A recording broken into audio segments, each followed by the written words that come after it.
We're back with a Fox News alert. President Trump has called off more attacks on Iran, saying the parameters of a deal have been agreed to that would open the Strait of Hormuz and end Iran's nuclear threat. He is also reminding Iran that the U.S. is, quote, locked and loaded if no deal is reached. Well, this comes as Secretary of State Marco Rubio says there needs to be a regime change.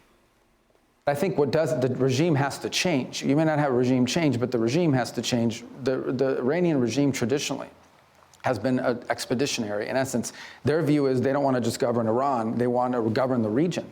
They want to export their revolution. That does have to change. And the only way you're going to change that is if you make the price of it too high for them to be able to pay.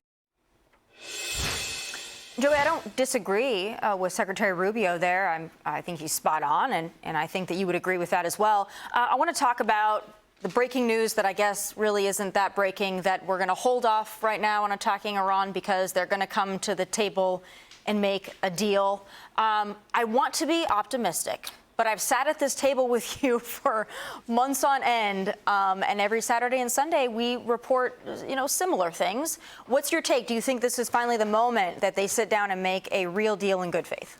I would have to. I'd have to be insane to believe that without anything else to show for it, because they've proven to me that's not who they are and not what they'll do. I don't even know that the president believes that. I really don't. I don't know that his goal is an actual deal as much as it is playing the chess game. I mean, I think that he does take into account gas prices. He takes into account the pressure from other countries. I mean, if you read the write-up, one of the things that stuck out to me in his own post was that other Middle Eastern countries ask him for this. Well, if you go and do some research for that, the Saudis have a Houthi problem right now, right? They just go over to the Red Sea, and what are they capable of doing? Are they capable of shutting down the Red Sea forever? No, but are they capable of making this mess worse for a prolonged period of time? Absolutely. And so, of course, the Saudis want to do it. The Qataris apparently wanted to calm things down. I think, was it UAE was the only one who was like, no. Hit them again, so there's differing opinions depending on what capability, what defensive capabilities some of these countries have, what liabilities they have. At the end of the day, I think if President Trump had his rathers, he would encourage and entice the Middle East to police its own, just like he would like the Europe to police its own.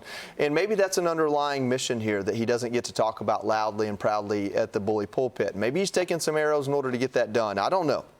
At this point, I'm wishful thinking because I don't have anything to show it other than we do have more Middle Eastern countries on board with our goals and priorities, at least at face value, than we have in the last 50 years. So, Kevin, to that point, though, then how does this end? If every time we strike and then we pull back, we're waiting for them to come to the table, other Middle Eastern countries want us to pull back because now they're being targeted. Sure. But then it feels like this is on and on and on. We're on a hamster wheel, and it keeps repeating itself. How do you carry out your objectives if some of your allies in the region want you to stop when you're putting the squeeze on? You're starting to look more and more like Bill Murray in that movie, Groundhog Day. Yeah, over and over and over. Here's the difference, though. I think in this circumstance, what Joey pointed out is, I think, the critical point here today, and that is other partners in the region are basically saying, hey, listen, let's see if we can't make something happen, because now we're talking about possibly targeting Karg Island and other infrastructure, major energy infrastructure seriously at risk. That doesn't just impact the Iranians moving forward, their ability to recover from this war, and the people. Again, don't forget the Iranian people, not just the IRGC and some of the mullahs in the regime, but they're real people that were trying to leave with at least the country intact. I think the other part of this is, and I would just say this very quickly, is I know that he wants to make a deal. That's his nature. He wants peace. That's his nature. But the only way you get there is by the tip of the bayonet. And so we will keep bombing them. Every single time, if they don't follow through on this deal, they'll get hit again next week and hit again the week after that until they finally submit. But if we keep piecemealing it, if we keep, punch here, punch there, we take the punches too. That's true. And we just brought, 3 souls home 2 weeks ago. And we have, ships getting hit. It's frustrating. It's very frustrating. Well, Kaylee, to that point, we talk a lot about messaging to the American people here. And do you think that it is helpful to have these Truth Social posts from the president saying we're locked and loaded, but we're going to back off? and almost every weekend we have a similar message. Is that good because it's very transparent? Is it sending mixed messages? How do you think your everyday American, who's not super invested in the military strategy, but they are invested in the gas prices and everything else, how do you think they're reading all of this? I think people see it as President Trump's sort of chaotic personality coming through in his foreign policy initiatives, and many people think that that's actually a good trait to have when you're dealing with countries like this, a little bit of unpredictability. However, I think the unpredictability on this has started to become a little bit predictable, which is its own problem. But I think President Trump also understands that, look, this thing is going to come to a conclusion one way or the other, regardless of whether it requires more bombs.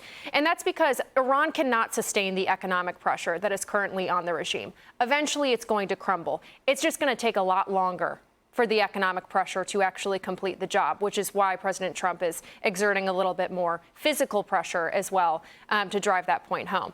The problem here is the Strait of Hormuz. That is the choke point. That is what maybe we didn't predict when we started this whole thing in the first place, is that now whatever deal Iran wants is going to include them controlling the Strait of Hormuz, which they did not do before. They didn't charge tolls. They didn't do any of that. Now they're going to require that because we are economically crippling the regime. They have to get funding. They have to get some sort of revenue. And that is why every single one of these peace deals has collapsed, is because Iran refuses to let up on that issue because they know that it is only a matter of time before the economy goes completely under. So I think that's the difficult part here. I do think that the only solution is really for some of these Gulf Arab nations to do this work themselves, and maybe there needs to be some sort of solution to the Strait where we have Saudi Arabia or we have the UAE or we have a coalition controlling the Strait from here on out, because I don't think that it should be us either, but it can't also be Iran, and they're going to demand it. Yeah, they're going to have to find funding elsewhere because we're talking about international waters, and the truth of the matter is that they want more money. They can sell their oil on the market as opposed to giving China a deal on the oil and other parties like that they've been doing forever.